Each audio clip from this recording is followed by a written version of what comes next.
This is the Courier 13 podcast with Werner Andrews.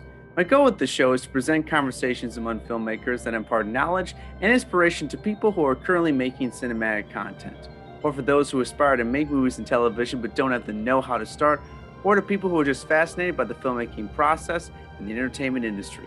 My guest today is production designer, theater technician, and props master, Rowan Doe.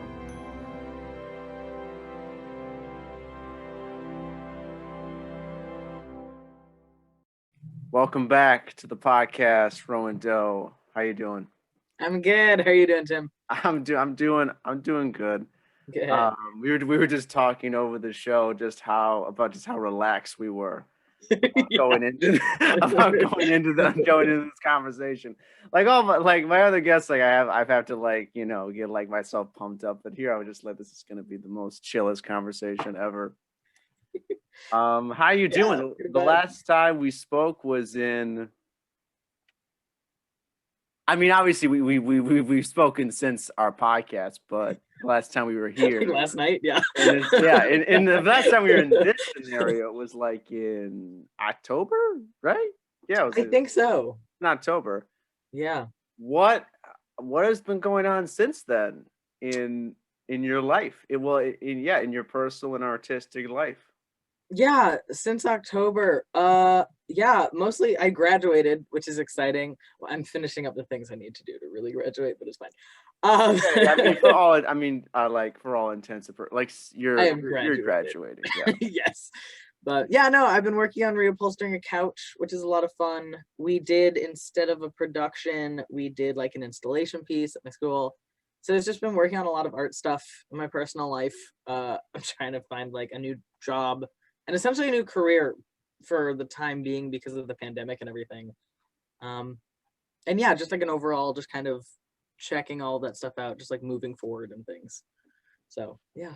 So a lot of random stuff. Yeah, no. Oh yeah, and just so everyone knows, you're graduating from the theater school and the theater school at DePaul University. Yeah. At DePaul University, and it's funny, your final project is reupholstering a couch. Yes. Because if you're a theater technician, you have to do stuff like that. Yeah. So that's preparing you for the real world. Well, it's actually, the upholstery thing is more in the props world. So like when you think of typically what a theater technician is, you're going to think of carpenters, or you're going to think of like riggers or something like an electrician even. But the upholstery thing is specifically in the props land, and that was because we were going to do Fantastic Mr. Fox, and I was going to props master that, but then we canceled our shows for spring quarter, so it was couch time. Yeah. It's fun. It's a little settee. It's very, very cute. That's nice. No, that's cool. I mean, I don't know how to reupholster a couch. I'm not handy at all. So you could learn. You could always learn. I could always learn. But here's the thing: do I want to learn? That's okay. No, I don't really have the desire to learn. Yeah. So, but you said that you're starting a new career. What do you mean? I guess to say, what do you mean by that? You're finding a new career? Yeah, at least, well, maybe not career, but like a different. I thought coming out of college, I was going to go straight into like props design. I was going to go right into like joining some sort of like theater, doing all that, doing props and like film, continuing to be on indie sets like right away. And now, since everything's a little bit at a standstill, it's like, okay, I need to find a different kind of job in the interim. That's like in the same world as what I've been doing, but not exactly on that same path, if that makes sense.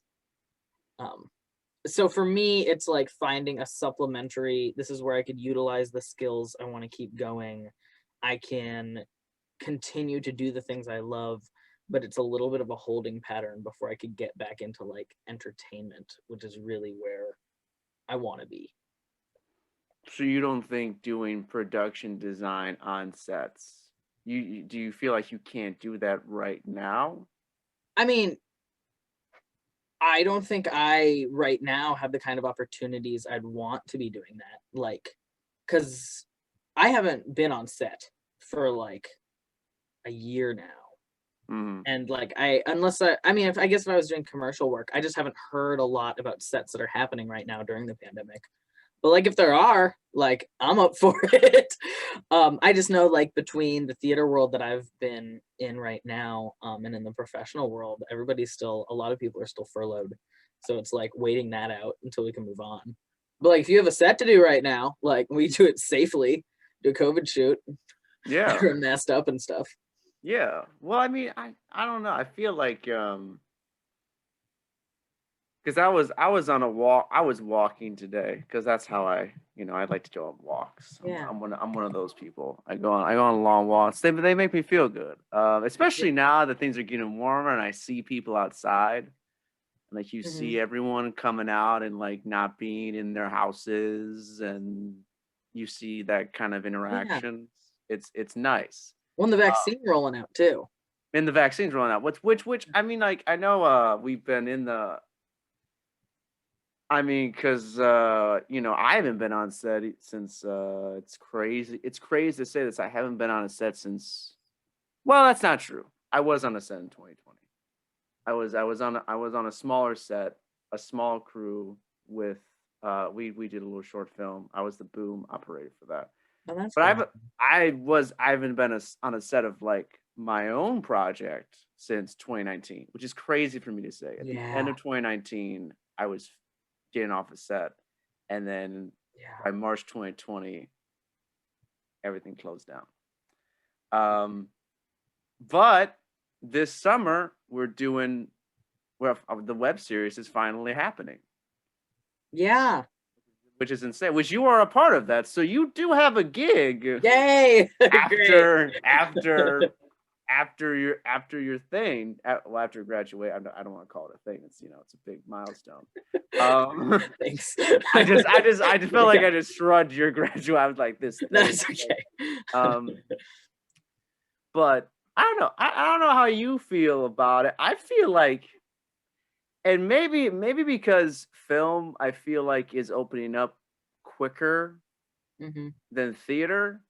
I feel like we've obviously been in this dark tunnel that is COVID, but I feel more than ever, I feel like I'm still kind of in the tunnel, but I'm the closest I've ever been to being out of the tunnel. Like I see the end of the Oh tunnel. yeah, yeah. Like I'm not like I don't Well, fear it anymore, you know? that's if the vaccine gets out fast enough that it actually works. But yeah. You mean just like the effectiveness of the general vaccine? Yeah, I mean, the most recent thing I'd heard is that yeah, we should have everything out. Everybody should be good to go. If they don't get it out fast enough, corona is mutating at a rate that it might not work. So like, and that's like worst case scenario when I'm like, oh my God. But like from where we're at it now, like we should be good. But that's always like my concern. I'm like, okay, the vaccine's Yeah. happening. Everyone needs to go get it. We're gonna be fine. Like, Every day more and more people.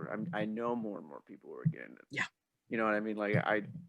So I mean, I think from my standpoint, the speed in which people are being vaccinated it seems good to me. Again, I'm not looking at this from a global Yeah. perspective, but Yeah. I'm saying like from my general vicinity, from my outlook, it seems that we're doing well and that things are opening up. Things are feeling more normal to me. A Yeah. little No, bit, they're getting a little there. bit. They're We're getting getting there. there. We're getting there. And it's interesting because when we did our first talk, we talked a lot about COVID, and now we're looking at COVID again, but it feels much more differently, which makes me Yeah. feel good because it feels like progress. No, totally. Yeah. It feels like progress from where we are, from where we were. Everything. Well, the last time, I mean, I really enjoyed our last conversation, obviously, Me but too. Yeah. but when we did it, Mhm. we really everything was like negative. Like we're like, when are we gonna be able to do the things we want to do? When's everything gonna open up? Yeah. That's also how I talked back then. I was like, Yeah. no, no, no, no, no, You've no, no, gone through a no, no, whole no, no, no, evolution. Yeah. yeah. Now I talk like this. Yeah. But yeah, it feels good. It feels good to be yeah, what's the word for? I feel like because COVID gave us all creatives time to like be shut in and just sort of do what we had to do and to create things during that time. I feel like what we're about to witness is gonna be another creative renaissance, an explosion of really good art that's gonna come out I hope so. because Yeah. I mean, I think it's inevitable because like we've had everyone's been shut in, Hmm. but with creatives, that just gave us more time to just be introspective and think about ideas. And now, if you have a script and you have stuff, like I feel like people are going to be making some great stuff because they've had those ideas have been allowed to be incubated for a Hmm. while without without life interfering and distracting you at all. Yeah. Uh, I mean, well, we were talking last night about like the difference between like cerebral and like tangible stuff. Um, oh yeah, and yeah, for a lot of that, like for we should cerebral talk stuff, about that. Yeah. definitely, yeah. Like, yeah, the way I've gotten through it is like doing that couch. Oh my God, that kept me going. Like being able to like do that, definitely.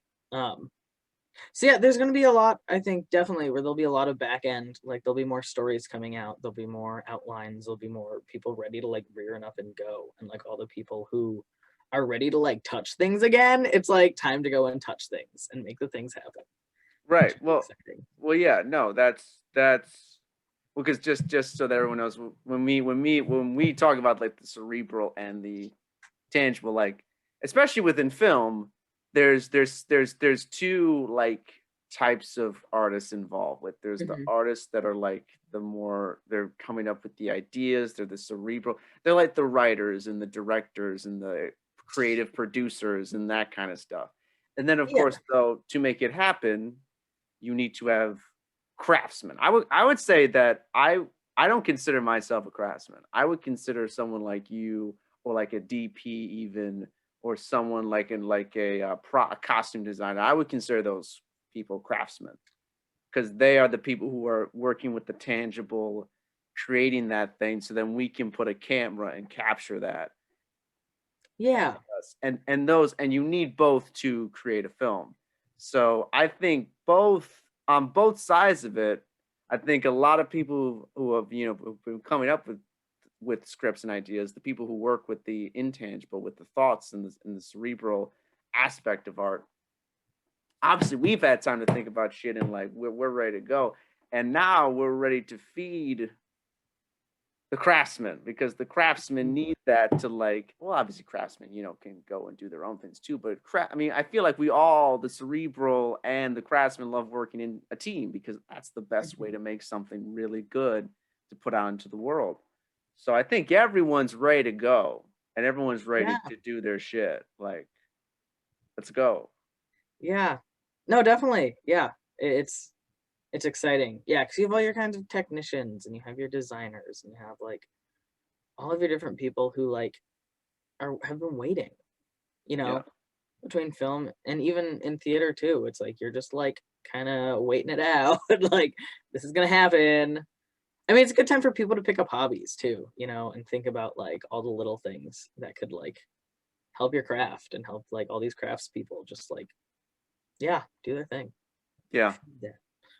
No, that's a great point. I really want to get, I think what I really want to get across in this conversation, just to Mhm. people, and like the main idea of this conversation, or one Yeah. of the main ideas of this conversation, is like feel like you can go for it now. Like Mhm. feel more ready to go. Like let's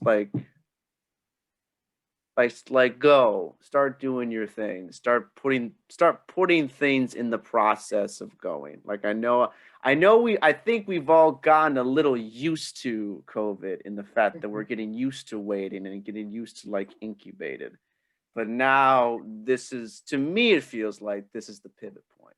This is the pivot Well, point we're not out of the for water transition. yet. Like they haven't given us the go ahead. We're still in COVID.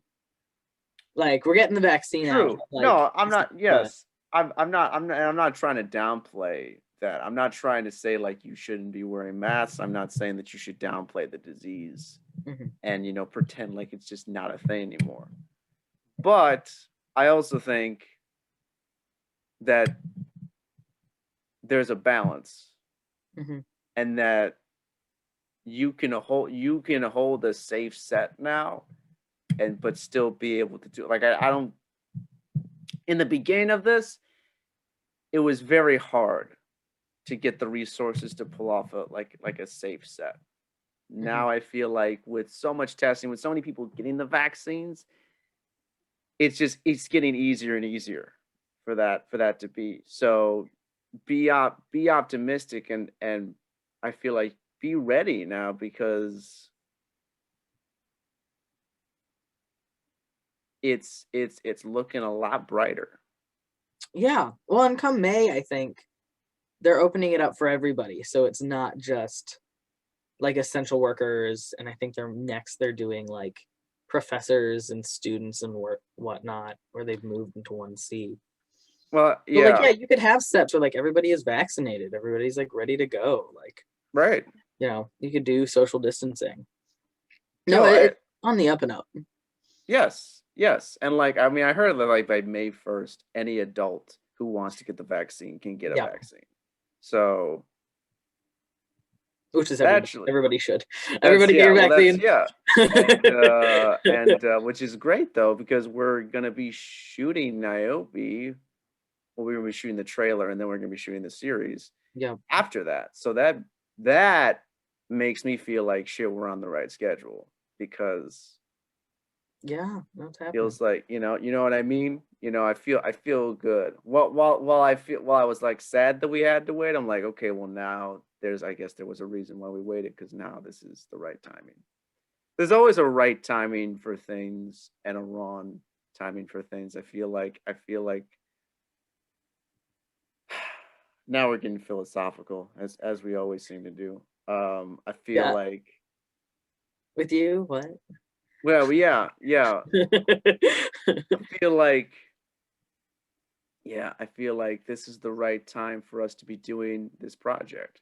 Do you know what I mean? Like, I felt like when we did the climb, that was the right time to do the climb. I don't know. Mhm. I'm the kind of person who's like,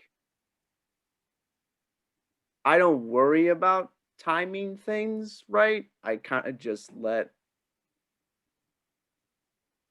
it Like, time itself. Like, yeah, like I feel the like I stars can't align, it all I works out. I can't like stress about how shit's gonna happen, because if like I stress about how shit's gonna happen, I won't do the things, because I'll just be like, wait, is this the right time for me to do it? It's never the Well, right but you're a time. director. You got like a whole team that worries about like, here's how the logistics work. Like, Right. here's, Right. But we'll all I worry I about it. let I let right. Figure it I out. let other people worry about that for me. Yeah. I guess that's a little selfish of me, but I mean, it depends. Like, the role you're playing in it. Like, a lot of. I mean, if you want to get into the philosophy of like how a collaborative team on like a project like that works, like, yeah, what you want to do is take, at least from my position, being like a technician and whatnot, is take that away from your director.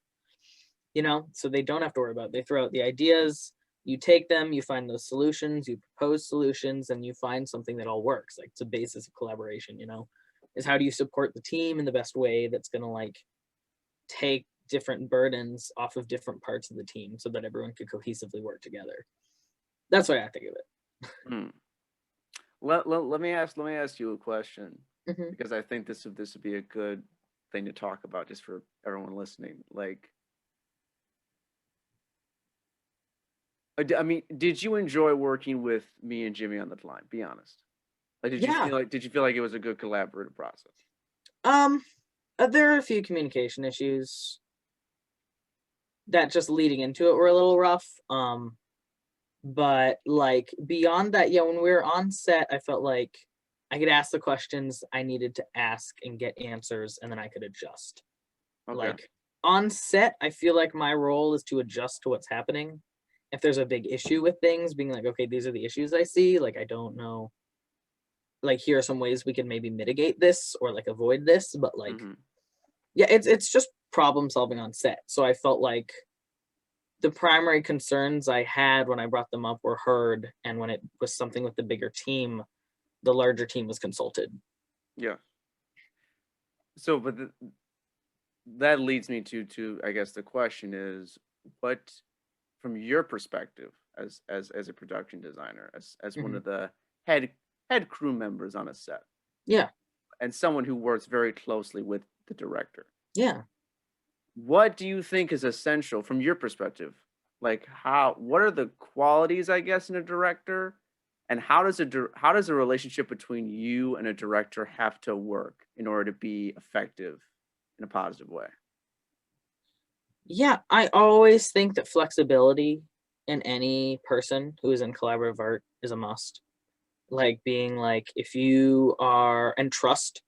So like, I need to know that my director is going to trust me. That if I'm like, hey, I think that this is going to be an issue, that that's going to be heard. Or if I'm like, hey, I think a better solution to this, if we're moving forward, we could try these ideas out, and then having that like yes and back and forth relationship of Hmm. like, ooh, what if we tried this? And that willingness that it's not just like one single path where if we run into a roadblock, we're like, okay, well, if it's not possible, knowing that the person on the other end of it, the director is going to be able to be willing to be like, okay, well, let's try this instead. Or like, here's how we can move things, like changing locations or something like that, where it's like, Right. yeah, like this isn't going to work.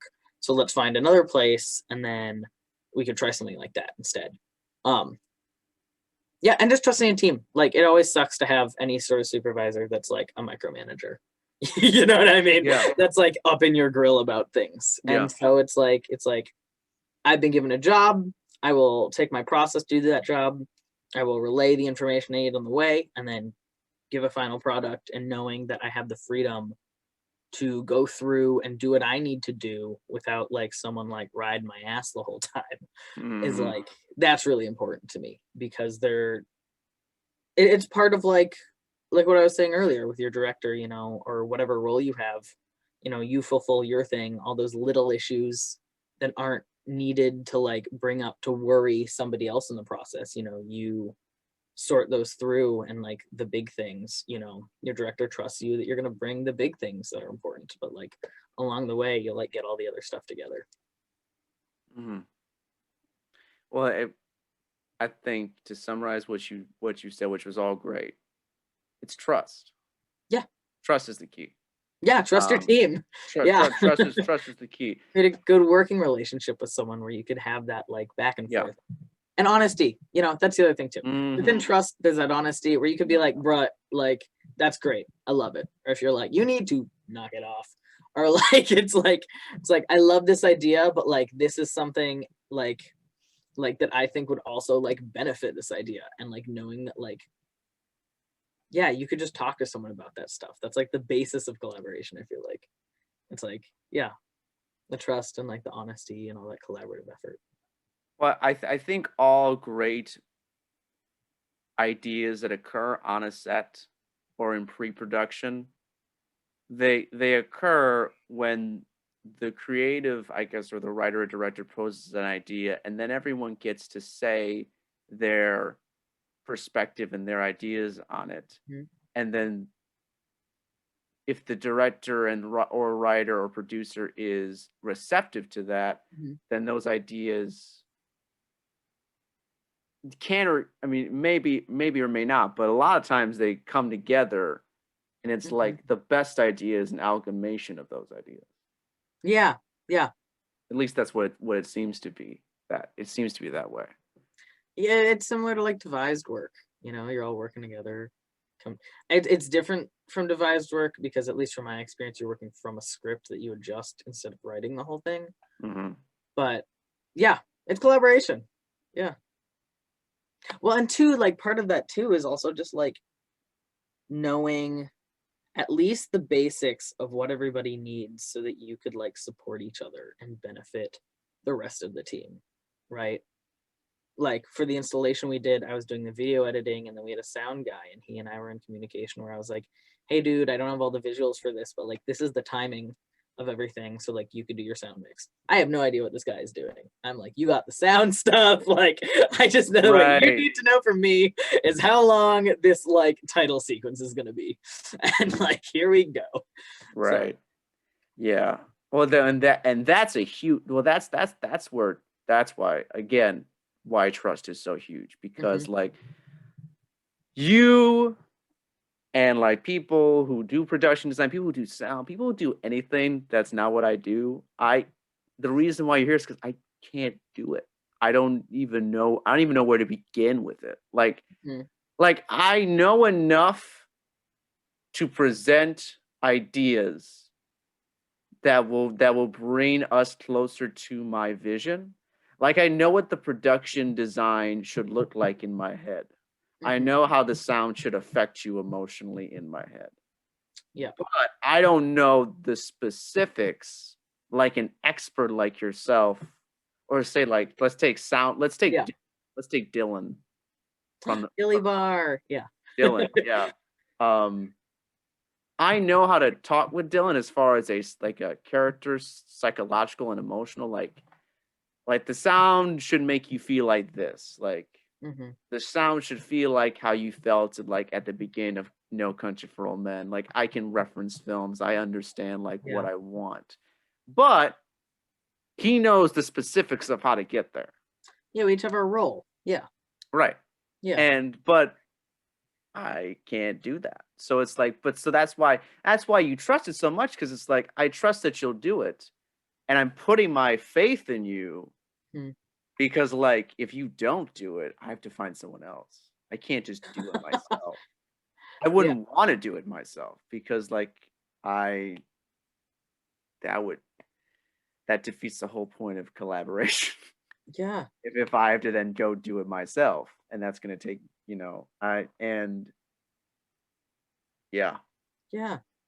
And it's What's also between Oh, keep going. no, what were you going to say? I've been talking too No, you're fine. much. You're all good.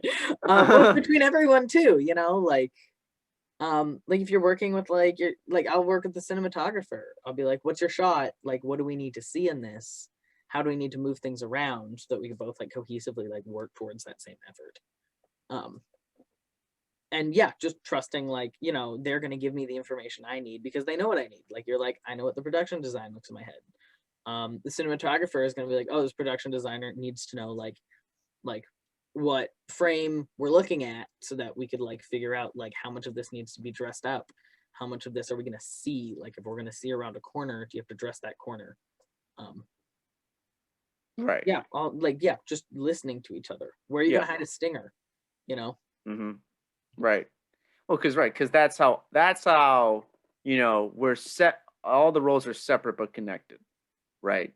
So Yeah. like Okay. one person, it's actually, yeah, that's actually true. You can't only be aware of your shit. Mhm. You have to be aware of what everyone else is doing. You might not know how to do what they're doing, but you have to be aware of the decisions that they're making. Mhm. When you're a production designer, you have to be it's exactly you have to be aware of what the cinematographer is capturing. You have to be aware of how they're going to light it. You're Yeah. going to have to be aware of, you know, will will the sound be be able to sound like, will the boom operator be able to like hide itself within your Yeah. yeah, like all these, and he like it's like the big things and the little things, like, so I think the trap that a lot of people get into, it's like they get so good at their thing, but when they get on set, they don't understand that they also have to be looking at everyone else and seeing what they're doing at the same time. Mhm. That's why you always have to be in the moment Mhm. at all times. And it goes back to what you were saying earlier about like being flexible. And we talked about this last night when we were booling at your place. Like um it's the ability to be, I think it's for all creatives, but it's especially directors and producers, right? They have to be headstrong on what they want and understand their vision, but also they got to be in the moment enough and present enough where they can pivot Mhm. whenever the situation calls for it. Yeah, flexibility. Yeah. Yeah. Flexibility, yeah, it's like you have to have a solid foundation, but you also have to be, it's a duality. It's a Yeah. weird duality that you only learn by throwing yourself into the process. You learn it as you go. Like people can explain it to you, but you can only really learn how to do it if you're doing it. Yeah. That makes Yeah. sense. Yeah. Learn by doing. Yeah. Fuck up. Own it. Learn from it. Fuck it. Yeah. Oh yeah. Oh yeah. Get really good at it. Owning your fuck ups is a big deal. It Yeah. really is. Owning your mistakes, being like, you know what? I didn't. Yeah. Mm-hmm. Or like I didn't plan this as well as I probably should have planned this. Or I didn't I should have understood this before I started doing this, or I should have, you know what I mean? Like owning that, because if you don't own your fuck ups, you don't progress, Mm-hmm. And I know that's like common sense, but I feel like a lot of people don't like dealing with that. People don't like owning up to that because it requires humility to do that. Oh, absolutely. It requires a huge sense of humility, which is a very mature trait, which a lot of people don't. Yeah. Well, I'm not gonna say that, but I feel like there's many people who don't have Well, it that. takes a long time to cultivate that, like, and Yeah. to like get over the fact that, oh, I fucked up, but like the world isn't ending, or like I'm not gonna like everybody isn't gonna hate me. Like they're just gonna be like, Right. oh yeah, you fucked up, and then you move on. Like just do better. And no one died because you fucked up. No one. Well, hopefully. Oh, whoa, well, yeah. I guess if Hopefully. we're going to the extremes. I hope so. I hope not. Well, I mean, with what I do in theater, that's like a real thing, Like we build sets.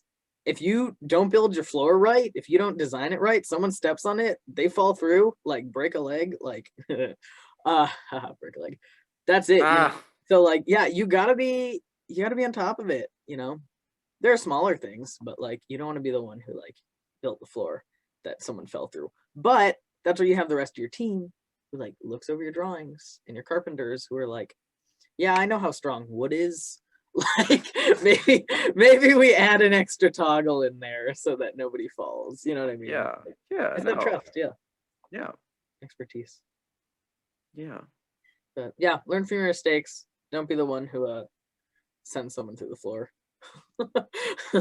That's a good life lesson. Don't be the person who sends someone through the floor. Yeah.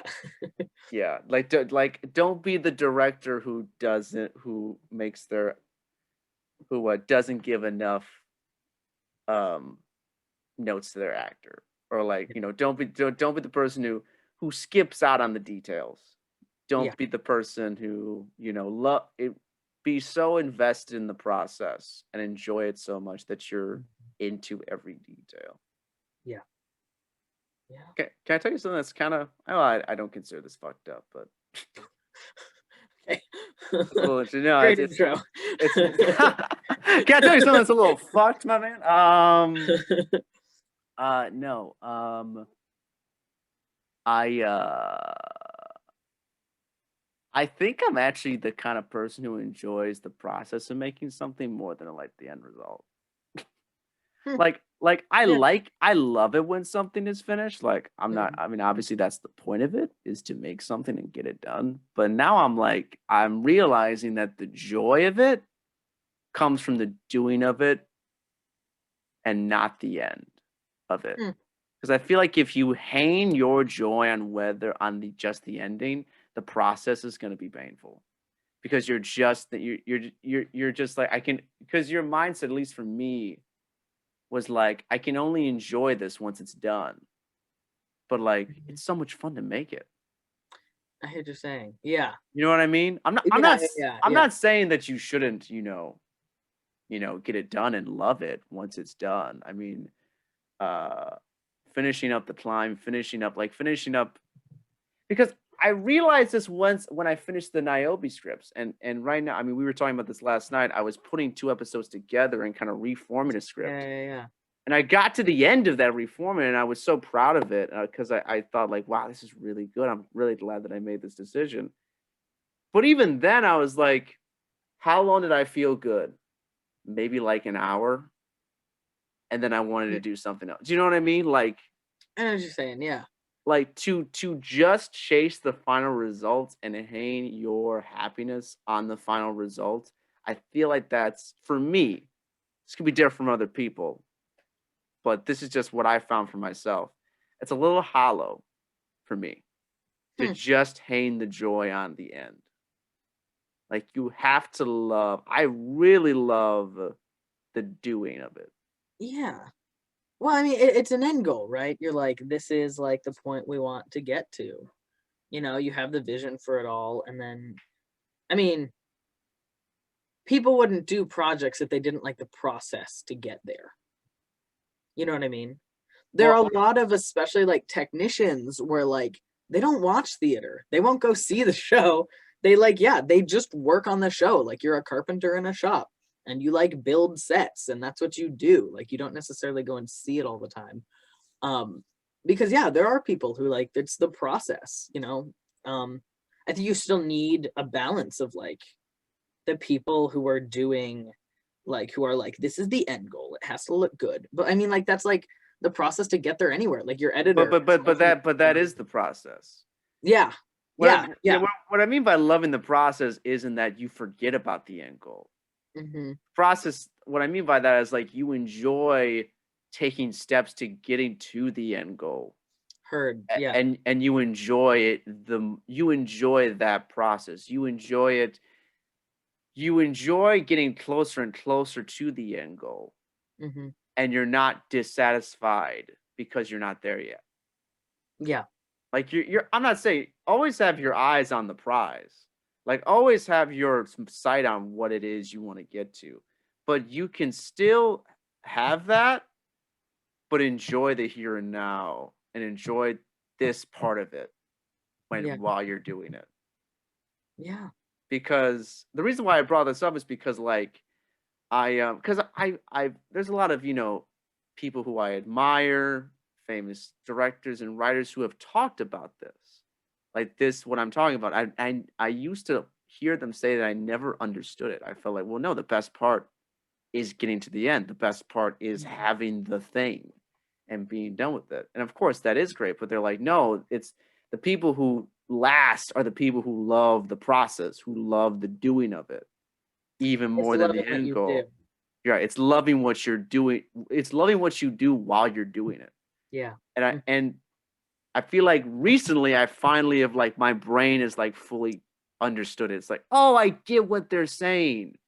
It's not that I don't give a shit about the end goal. It's that I can enjoy this moment right now Mhm. while I'm getting there. And you don't have to hate yourself Yeah. because you're not there yet. Yeah. Although No. now we're Yeah. getting, I'm getting close to the end of something, which is really nice. Finishing up scripts, finishing up the climb. Mhm. I mean, I'm not gonna lie, that feels really good. I'm not saying that you should neglect that feeling once you get there, Yeah. but because that those feelings of accomplishment are worthwhile, Mm. especially if you feel really proud of the art that you've made, Yeah. which you should, and you should feel happy about it. But also enjoy all the steps and enjoy all the moments. Enjoy the pre-production. Enjoy production. Enjoy post. Post is really I really realized just how fun post is. And even though post can take a while, it is Mm. a fun journey because you're really realizing the potential of your story. And then once you get to the end, it's gonna feel really good. Well, it's like being in post, it's like when you're pre-pro is like okay, I'm gonna make this carpentry analogy. Just bear with me. Pre-pro is like you're at the mill. Like you have a log and you're milling it down into planks to go send to the shop. And then production is like when you're in the shop and you're like, cutting everything down and you're like making all the shapes that you need to like put it all together. And then post is where you're really getting into the nitty gritty of it, right? Like maybe you're making like a piece of furniture and you're doing all those little details on like the tiny little like maybe you're like carving something into it and you're like painting it and you're getting really into like this is what makes it what it is. Like shooting is just getting like it's taking the time and the effort to get like the information you need to then bring it to the next step. Like it's really cool. It took me a long time to also understand that kind of getting into really being in the moment of what you're doing. Mhm. Like there were some moments recently where I was just really, really into like getting the right color match on like a piece of wood to like some like fixing the leg on that like couch, like getting that color match. And I was like inside of this moment and I kind of came out of it like, oh wow, like, it's worth putting in the time and energy into all those little details. Which I think is what you're saying. That's like No, my like, no, yeah, that's the yeah, that hit yeah, home so good. Yeah, no, that's exactly what I'm talking about. yeah. It's my tangible way of explaining. No, but Yeah. Yeah, it's what we were talking about last night. yeah, We come at it through a different lens, but we're saying it's the same thing. Like, yeah, yeah, yeah, yeah. That's um, it. and yeah, I don't think any worthy action or any great idea that comes to you, it never comes to you unless you're just fully engaged in the moment that you're in. Like your best work always comes out when you're not, where you've almost stopped thinking and you're just doing. Yeah, when you've just gotten inside of it. Yeah. We were talking about that before too. When you like become the project, you're like, Yeah, you literally just like it's not you're this not is my even whole life. you're not even separate from what you're doing. You just are you're doing the thing and you're fully there and you're fully invested in it. Yeah, And that's what you're chasing every time every time I write something, every time I'm revising a script, every time I'm doing a scene. That's what you're chasing is just being yeah, in the moment because you're like, that's the only way to do it. It's the only way to do it. You can't I feel like you gotta be smart to be an artist. a In smartest. yeah, smartest in a creative sense, because there's different types of intelligences, obviously. There's like Mhm, academic intelligence, there's emotional intelligence. mhm. There's a lot of different types of ways of being intelligent. But like you have to be intelligent, but I feel like with art, with being creative, you also have to do the opposite of thinking, which is just following intuitive gut instinct.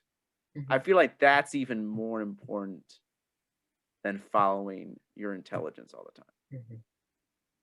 Like you have to study your craft. And I feel like that's where your intelligence comes in. Like you have to study. You Yeah, you have to gather information. But then when you're actually creating, you you trust what you've learned and you don't think about it so much and then you yeah. do it. But the actual doing of it isn't thinking. It's literally just doing. What when we were watching Botched last night, right? That whole idea. Well, it was that whole idea. Right? About the what is it? Yeah, it's the plastic surgery show. Yeah, yeah, Yes, yeah. The what was it? The reparative plastic surgery. I forget what it's called. But yeah, where they like go in and they have to know enough about the thing in the first place to then know how it goes wrong and to then know what you could do to fix that. Fixing shit is hard. You can't fix stuff without first knowing how it works. right. So you have to gather enough knowledge, like mess with it enough that like, sorry, again with the wood, I work a lot with wood. No, So yeah, like, yeah, yeah. you have It's to fine. know, like, if wood is split, why? Was it too dry? Was there tension on it? Was it because someone just put a screw in wrong and it split the grain? Like, you have to know all these different scenarios to be able to be like, oh, this is why this happened. And then the way to fix it and prevent it, in any sense of anything. But like, yeah, it's the craft we were talking about earlier, Yes. or like mastership of anything with a story. You're like, what feels the best to come here? Like what is it that like would make this feeling resolve? What is the sound that is going to make this emotion happen? It's knowing enough about these things that you could then apply them in a way that gets the end result you want. But isn't that but it's so true, but that's to me that's the But craziest is thing it about art? it. Yeah. That's yeah, but that's the crazy thing about it. It's like you spend so much time learning and Hmm. gaining knowledge and trying to become an expert. And then when you get to the point where you display your skills, Yeah. then you just do, there's no more to me there's almost no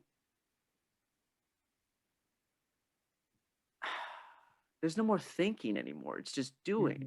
which is Yeah. crazy because I feel like when you're learning, when you're a novice and you're learning, you expect that once you get to the point of actually doing it, that you're going to be thinking hard about it.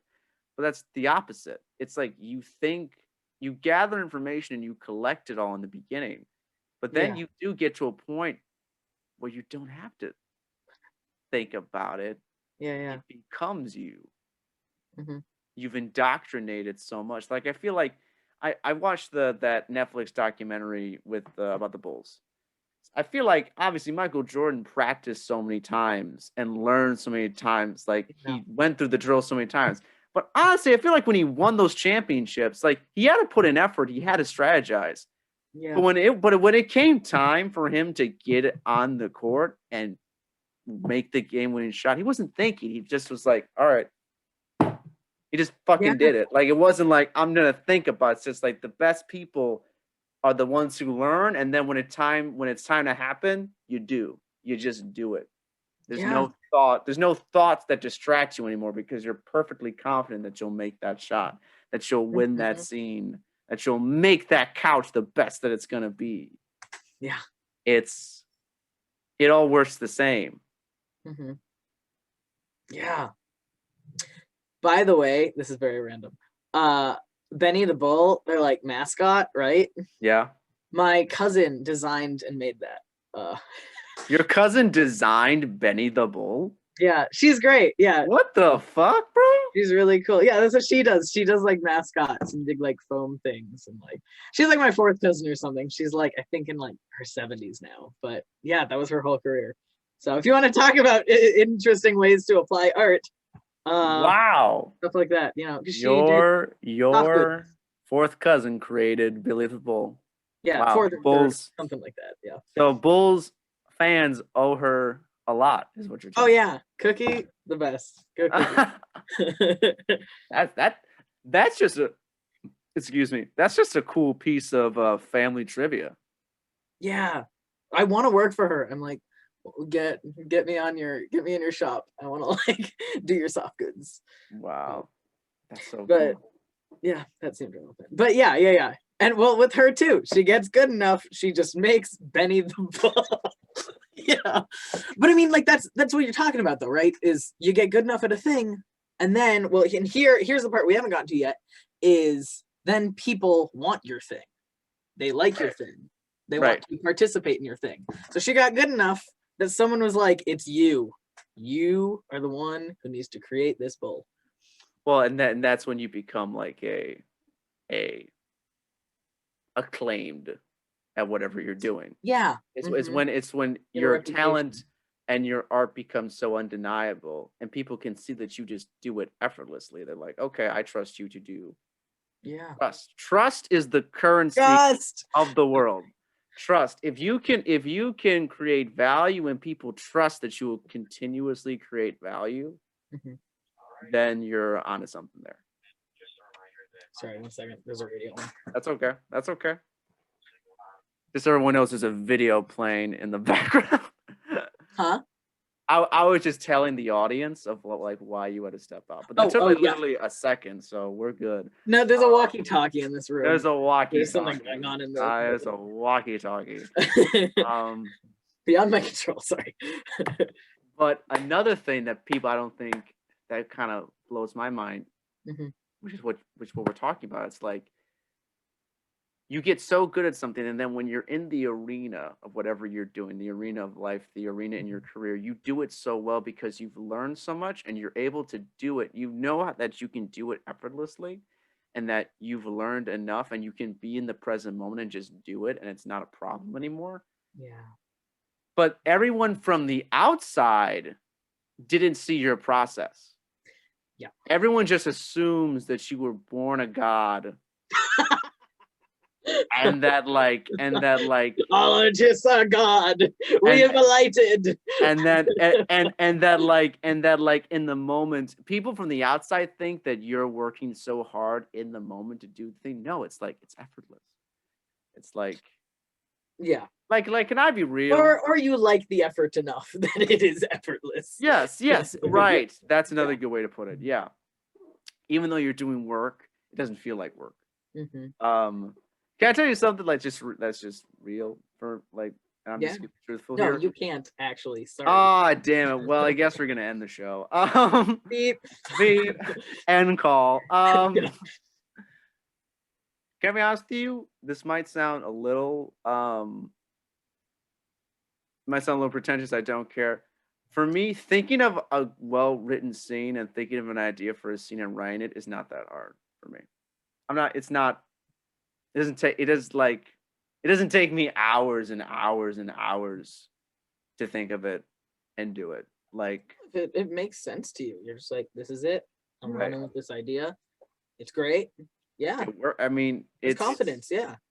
I mean, I'm sure you experience the same thing. I don't think like you collecting ideas for like let's take the Niobe production design. I've seen all the art and all the things you've compiled. It's all great stuff. You may have put work into doing that, but that wasn't that hard for you to do. Yeah. You know what I mean? Like, you're like, it's that. Yeah, it's that, right? That. Like, yeah, like the intuition. You know you're in the right. You know that you're doing the right thing where it's like this is the thing that I do the best with the least amount of effort. Mm-hmm. You know?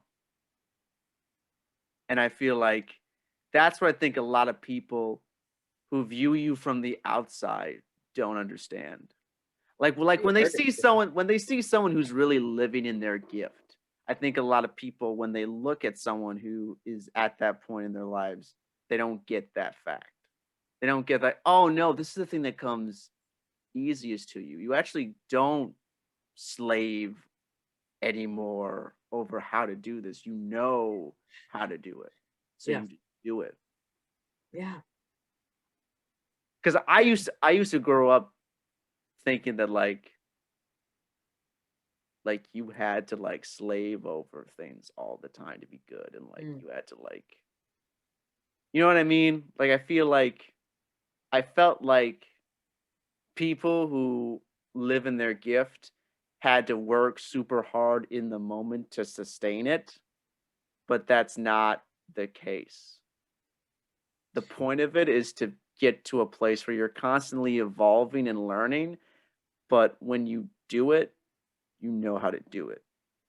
So you're talking about after you've like learned, right? So you've learned the things, and now after you've learned enough and you've had enough experience and you trust yourself and your intuition enough, where you can't just do it. Yeah, the confidence. The confidence. Right. It's right. It's the confidence. Yeah. Because it does take time to get there. Right. Mm-hmm. There is a learning curve. There is like a incubation period where you are kind of like, oh, I don't know. And then you really have to like study and you really have to like watch a lot. Like for a filmmaker, obviously you have to be reading scripts. You got to be watching films. You got to be writing stuff. I mean, if you're a writer, obviously you got to be trying out ideas. You got to be writing. So you have to learn what that process is like. But once you've learned that process and you've done it enough and you understand how story works. Yeah. Right. Because there's a flow to stories that once you've watched enough of them and you've practiced doing it enough, you get it. And I'm not saying I'm still learning. I mean, because I feel like it's a lifelong learning process. I don't feel like there's ever a point where you just stop learning. Yeah. But I've gotten to a point where I've written a good script. and I know that, well, hey, if I've written one good script, I can write another one. You can write 7 good scripts. Right. Well, yeah. Well, thank you. Consecutively. Well, like, yeah. I mean, like, tied together in a cohesive storyline. Yeah. If I can do that, I can do other things too. Like, I can do other scripts. Like, it's not, you know what I mean? So that I think I've experimented enough where I feel more confident than I ever have before. And maybe in 5 years, I'll look back at me now and say to myself, man, I didn't know shit back then. But I have the confidence to keep moving forward. You know, that's one of my favorite things, especially being like a visual artist, where I could be like, at the time, this is the best thing I've ever drawn. This is it. This is like this is my magnum opus. Yeah, this is it. And then like a year later, I'm like, oh my god, that was terrible. What the fuck was I thinking? Why was that scene so But then there are like other ones too that you're like, you look back and then you're like, no, I really like that one still. Like years and years and years later. Yes. You know what I mean? Like there, and it's like, what is the determining factor between those two things that like at the time you could think both of them at the time were the best thing ever. and then you get older later and you're like, that was terrible. No, it's still like okay. You know what I mean? Like, what are you seeing in that about yourself at that time that you're looking back at? I think in the example that you just gave with like a painting or something, or like Mhm. a script even. Yeah, there was Like story. like a script. Like I look back at some of my scripts, and there are some scripts that I'm like, what the fuck was I on when I did it? Like, like Yeah. especially like some of my really early scripts. I'll look at scenes and I'm just like, wow, I didn't create a compelling scene. I made a cliche version of a compelling scene. You know what I Mhm. mean? Like I used all the tropes that I knew at the time, Yeah. and I didn't implement authenticity, Mhm.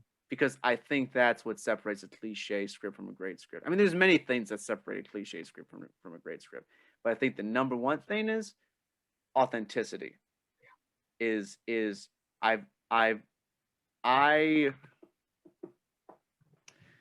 man, this is such a hard thing to talk about because it's actually complex but simple. Yeah. I know what you mean. Like the difference between a cliche script and an authentic script is self-awareness, I think. Hmm. One, it's a self-awareness as a self-critic, but deeper than that, it's a self-awareness of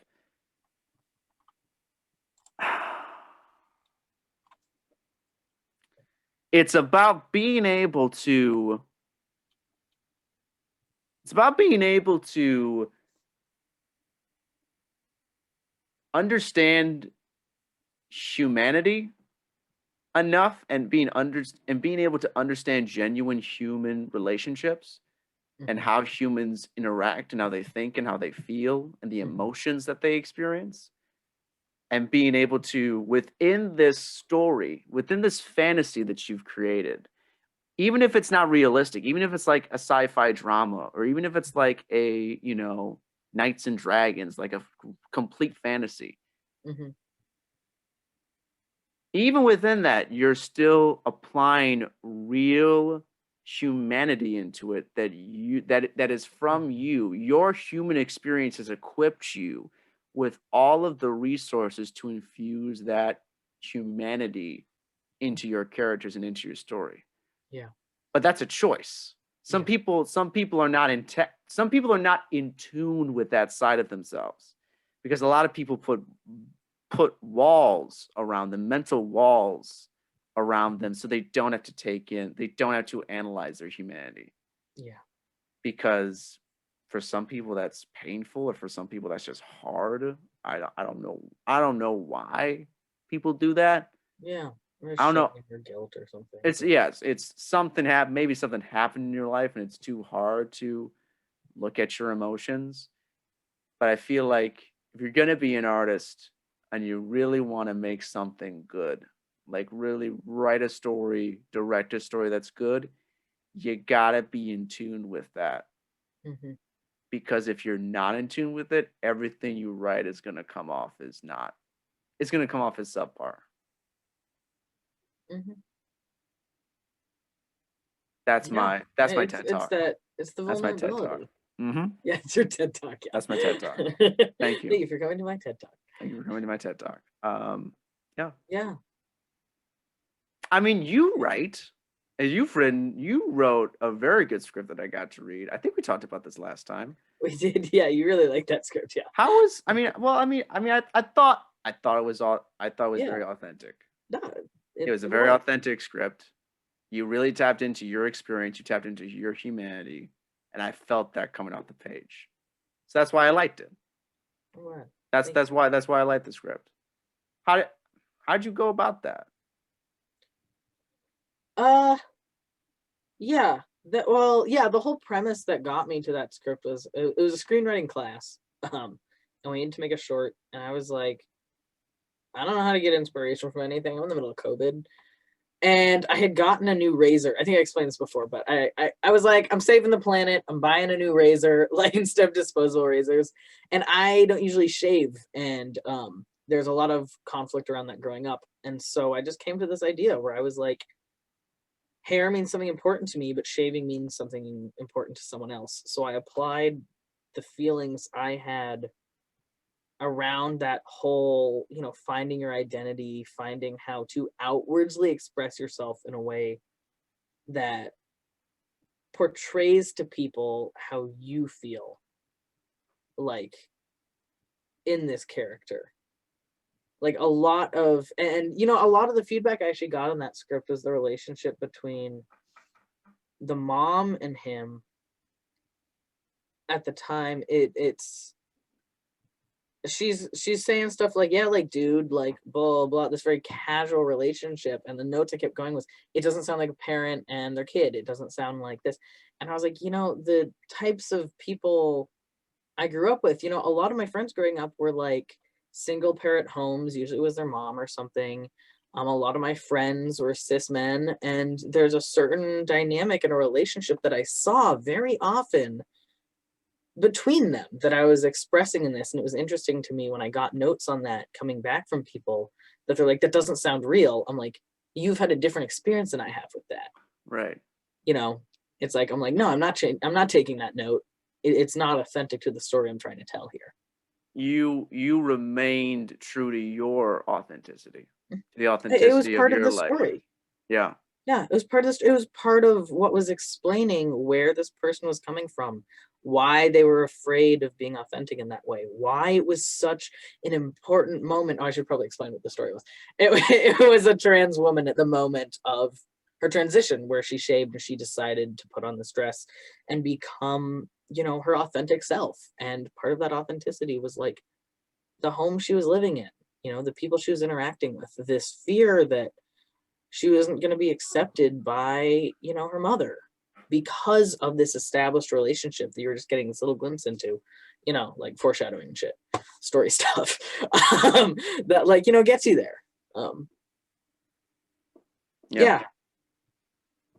No, it was a very vulnerable story, and it was only easy to tell because it was being told through someone else. You know what I mean? Like, it's like, it wasn't me. It was close though. The feelings were there. Right. In a way, writers are basically people who are trying to, in many ways, show the world their authentic selves, Yeah. without actually having to get up in front of everyone and tell them. Yeah. Mm-hmm. Right. Because it's easier to do it through a story than getting up and telling everyone your authenticity. Yeah. Yeah. Well, sorry. No. What were you gonna say? That was the end of my thought. Okay. I had this crazy experience where like I was on my friend on illicit substances, and we were looking. Wait, I'm sorry. What? No, I'm joking. Yeah. What? Oh no, I did drugs. Oh no. But we were looking through one of my sketchbooks, and when I draw, I don't really think about it. I just draw what I just think, and I'm like, I just start drawing and I draw something. And I was saying to him, I'm like, oh, looking at all these things, I realized where I was at in each of them. You know what I mean? And so it was like, in a way, we're like expressing through writing. I'd never thought about how I express myself through my drawings. But I was looking, I'm like, oh, I see what subliminal, like subconscious bullshit was coming up through this one, or like what was happening there. And like people have told me, they're like, or an old teacher of mine, she recently found my like Facebook page, and she was like, I could see your pain in a lot of these drawings. And I was like, it wasn't what I was going for, but like, great. But like, yeah, I feel like too, like in Niobe and stuff, like you were telling me, you're like, when you read it, don't get too into it. Like I was in this place then, and like, there are parts of that are hard to deal with. No, you're right. Every script that I've ever done, I can look back, and it's just like what you said.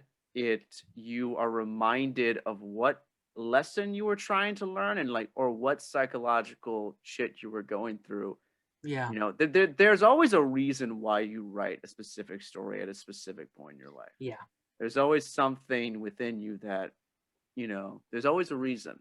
And, you're right. when I was writing when I wrote Niobe, I was in not a great emotional place. Um, now and I think that's why when I finished writing the scripts, I kind of put them down for a while. Yeah. I Hmm. didn't read them a lot, especially in this period of like getting everything ready to go to start, Yeah. getting into it. I kind of took a break from looking at it. I like looked at other things and I addressed other stories in my mind. Um, but now that it's interesting though, I think though that time does heal wounds Yeah. because now I really like, especially combine those two episodes together and really making a Hmm. beautiful pacing and a beautiful, what I thought was honestly, I think when I combined those two scripts, I created a script that was probably the best thing I've ever done thus far. Just the way Yeah. that it all worked out, like I just felt so satisfied with it, and I felt like now I can look at these scripts and just enjoy the craft of it, and I can just Yeah. enjoy the story as a great story. It's no longer painful for me to look at it anymore because I can just enjoy what I was trying to get across. Yeah. And now I feel emotionally because I've grown since then. I've grown emotionally. And now I feel it's the best time for me to now make this thing because now I just enjoy the story. Hmm. I Yeah. know I know where the emotions come from and I can tap into it, but it's not a burden for me to do It, that. it's like revisiting a part of yourself. Right. Yeah. And it's like, yeah, it's revisiting a part of yourself and being like, oh man, you did a good job, man. You've gotten better since then, and like Yeah. like you've gotten better, and now you're gonna make this thing, and hopefully this thing will be of benefit to others, and it will teach people about themselves. It'll make people reevaluate themselves, and Yeah. yeah, I just had a thought while you're saying that too, and thinking about how we kind of work in different mediums and express ourselves in different ways. We wouldn't be drawn to things if we weren't intuitively good at them. oh, of course, You know what I mean? Like, you have to have some sort of part of yourself that enjoys something or sees something important in it yes, that you then want to pursue it and become better at it. Like, something about it speaks to you in a way that you're like, I want to be good at this, hmm, like in a way that others can connect to, like that absolutely. intuition No, part of it, or you understand something about it that's the name of the deeply. game. No, Yeah. no one commits themselves to something unless they see value in it. Yes. Yes. Exactly. No one Mhm. can you cannot play the game all the way unless you're like this is for something. There's something greater than myself at play here, and that's why I'm doing it. Yeah. And And that's taking it. Oh, keep going. what were you gonna say? Oh, okay, great. Taking it all the way back to the top too. That's the collaborative part. You all have decided you all see value in this thing, and you're all Right. taking all of your collective interests and skills to work towards like the end of this thing Well, together. and that's when you as the creator know that you're onto something. When you can Yeah. show it to Mhm. other people and you have convinced them that it is worth their time, there's Mhm. value enough where it's worth their time to pursue it. Like that was the scariest moment of my life. Yeah. Because when we did the climb, while I was a part of conceptualizing the story, Jimmy wrote the story. So I felt even more vulnerable with Niobe because I was really showing you guys a story that truly was mine. Mhm. That it truly was like this was my creation. This is what I thought of. This is what I'm giving to you. Yeah. Um, but people came on board and trusted to come on board, and that meant the world to me. That has to be earned. That's not just given to you. You know. Yeah. Yeah. So I'm really grateful for that. No, it was a really, really cool. Like, yeah, I mean, from my perspective as a production designer, yeah, you have someone give you something, and you're like, oh yeah, this is neat. These are the reasons why I really like this, and I want to be a part of it, and the cool ways that it tickles my imagination in ways that like I want to like participate in this way. You know what I mean? Like Hmm. it's fun. Yeah. Do you decide? I mean, we can take Niobe for example, or we can take Mhm. any other project for example. Do you hop on a project because you think primarily, oh, this is such a great story and I want to be a part of it, or or is it like, wow, this is going to be some great sets that I can make and I want to contribute in that way? Or is it, I mean, I'm sure it's actually probably both at the same time. Yeah. Yeah, it's Yeah. a combination of both. Sometimes I'm like, oh, the story sucks, but like that's a cool opportunity to like do a cool set. Like that's happened before. Sometimes I'm like, oh, that part of it is really, really like I love this story. It speaks to me. I need to be part of it on an emotional level. Sometimes Hmm. I'm like, this is my friend's thing. It doesn't really touch me in that way, but I see that it's important to them. So I want to glean meaning from it. Hmm. There's all sorts of reasons why, like, I'll pick up a script um, to like do stuff with people. Like, it's what's painful is stepping off of a project for any reason because Hmm. it's like you've said like if you commit to something, I feel like you're like, yeah, I've found value in it in a way that I could participate in it. You know, it might be a different value than someone else is seeing, but like, what about it makes me care about it, right? Yeah. And so yeah, there have been situations where I had to step off and like that's where you have to really think about why is this important? Why, what is the cost benefit of staying on versus stepping off versus like whatever's happening at the time. Yeah. But no, yeah. Yeah, with Niobe, I just think it's so cool. There's so many opportunities not only for the design, but also just to me it was a lot of fun. You know what I mean? Like I'm like it's a lot of cool ways to think about things differently. The story and all the interactions between the characters I was interested in. I was interested in, you know, the underlying messaging of it, you know, this dark insidious thing, the emotion behind it. Um that was very, very exciting and be able to look at the whole thing and the whole arc of it and see how it transforms. Um the climb was a really, really cool opportunity to do a lot of cool set stuff. And I was like, yeah, like this is really great. Not that the story wasn't good too, but with that one, I was more drawn to like, how can we make this a world? Hmm. Like, how are we going to make this a thing? Like, how are we going to take our visions and collaborate on them? And like, because I saw something very poignant and very strong in that script that I wanted to share um with like you and Jimmy, where I was like, this is what I see. Like, how do you see this? Like, are we on the same page? What are we trying to get from this? Um, Yeah. yeah, Yeah. very long Awesome. winded. No, that's I mean that's I mean I think that's so valid though. I'm gonna send you the combined 1 and 2 episodes. Great, yeah, I'm gonna send you that script because I really dope. think how it works together. I think you'll enjoy it a lot.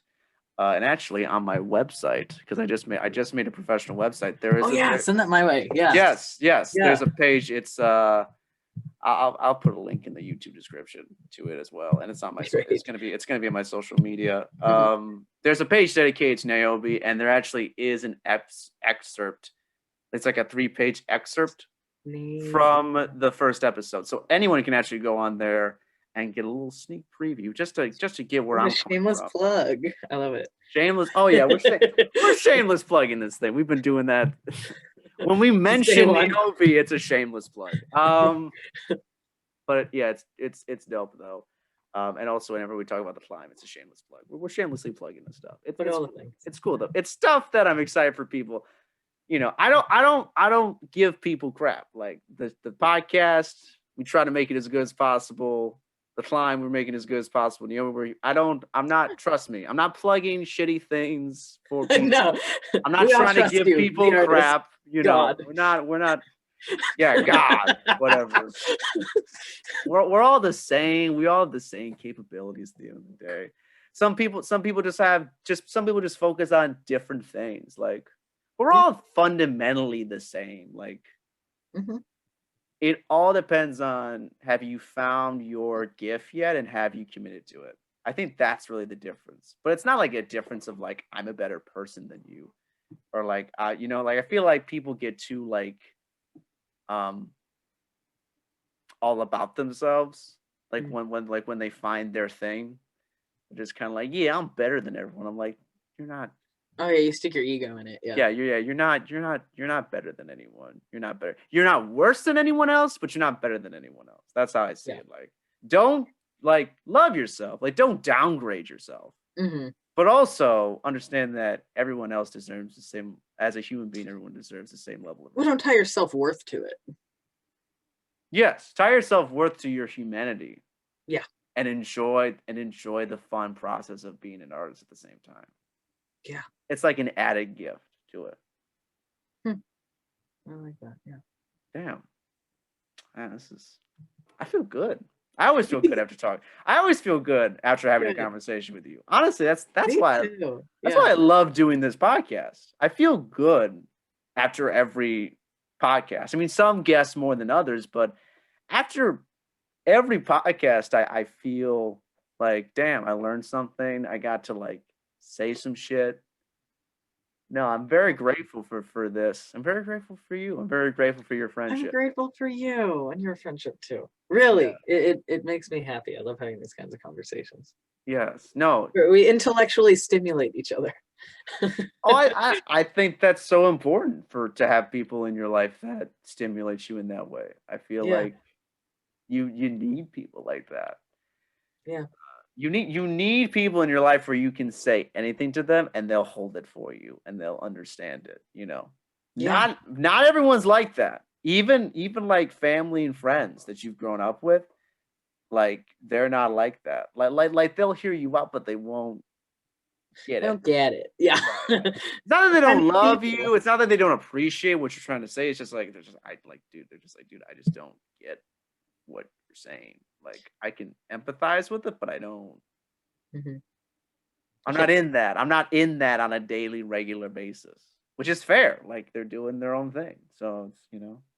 yeah. Yeah. Do you have anything else you want to say? No, no, I agree with that. Yeah, no. No, Well, I just mean like in general. Do you have anything? in general, Yeah. yeah, I don't know. I mean, I think it all goes back to collaboration and finding the people you can trust and collaborate on and have these kinds of conversations with. And the whole thing, an expression and art, it's a collective trying to find the people you vibe with. you know? like, Yeah. yeah, Finding the people you vibe with is probably the one of the most important things you'll ever do. yeah. And if you all could like vibe together, If we like all can vibe well vibe. together, then sky's the limit, Yeah. honestly. And how because I love going full circle. I love Mhm. like going full circle with things It's the because ADHD. is that what it is? Okay. No, Okay. no, I don't know. I don't know. My Might conversations be. always go like that too. And it's also how I write stories. I like to go circular. When because we began our first podcast talking about COVID hmm and the onset of that, and now we're at this new stage. hmm I have to ask you in retrospect, how'd you get through it? How'd you do it? Um, I don't know. I got through it in the way I've gotten through all the bullshit in my life, which is just like, well, what are you gonna do about it? Like, accept the fact that you are out of control and move on with your life. Which sounds really like flippant, but like, I don't know. I just early on I was like, this really sucks, but there's not anything I could do with it about it. What I could do is mitigate and do what I can on an individual level to do my part and hopefully let it end earlier. And I just held on to that, where I was like, if I keep doing this, eventually it's gonna pay off.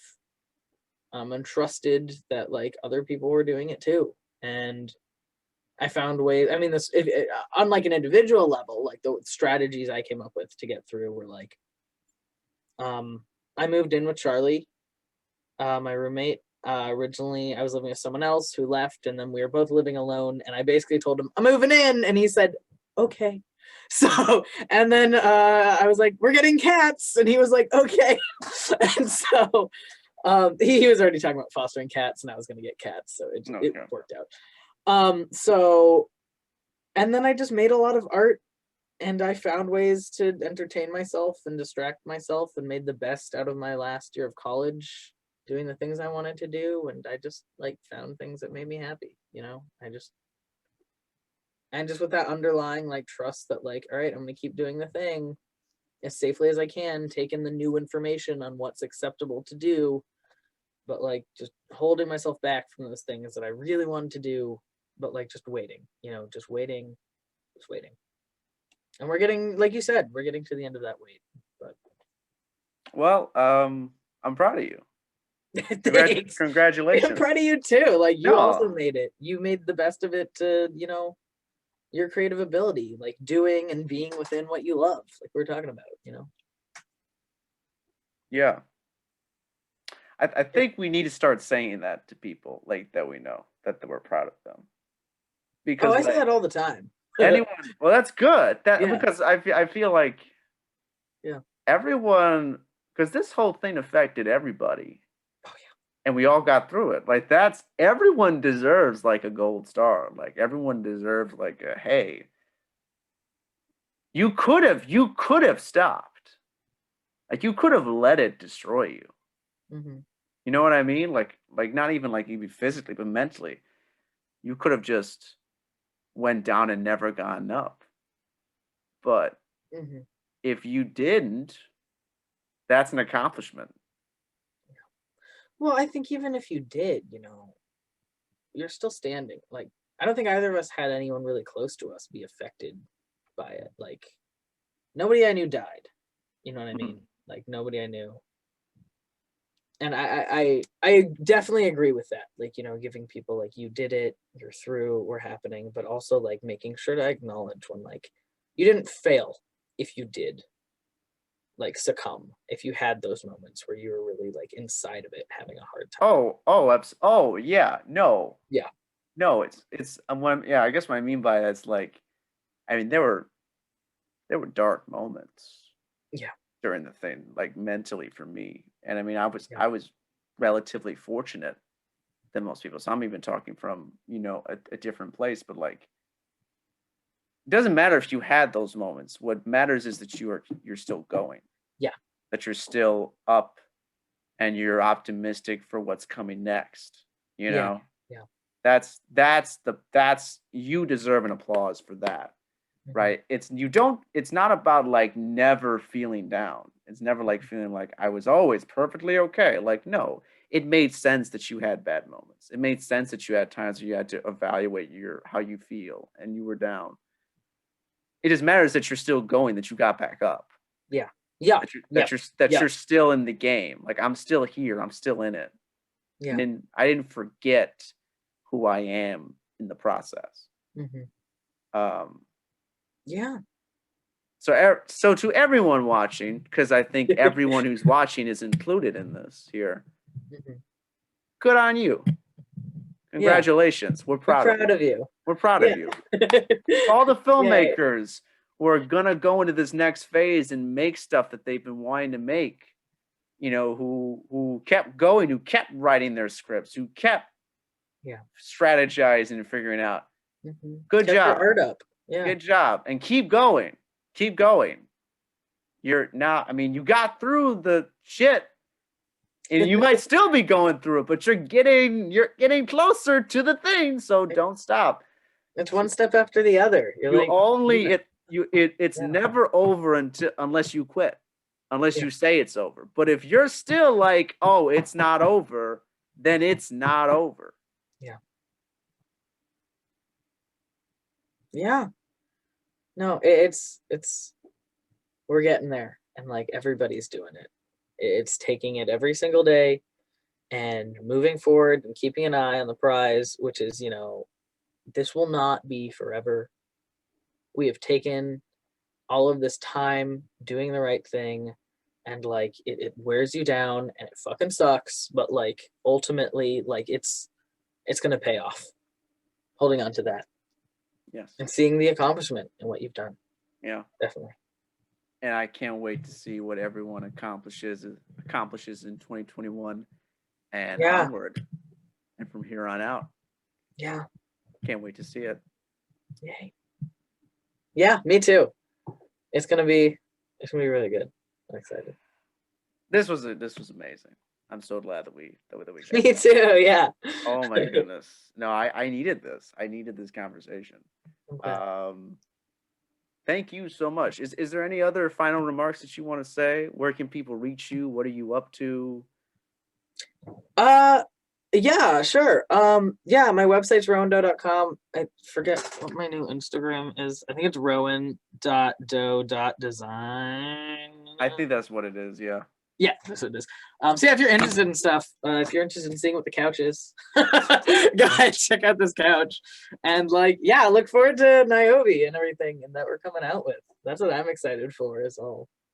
When production starts back up, I do really miss everybody. Oh yes, yes. I miss I miss the team. I miss the team element of it. Yeah. I miss the team sport aspect of it. Yeah. Yeah. But it's coming. It's here. We're doing it. It's gonna be amazing. Thank you. Thank you, Tim. Thank you. It's always the best to have these talks. So yeah. Yeah. I love it. Thank you. Yeah, thank you. Have a great rest of your day, and I will be talking to you soon. You too, yeah. Enjoy your weekend. And yes, enjoy your weekend. I'll see you later, my friend. Bye.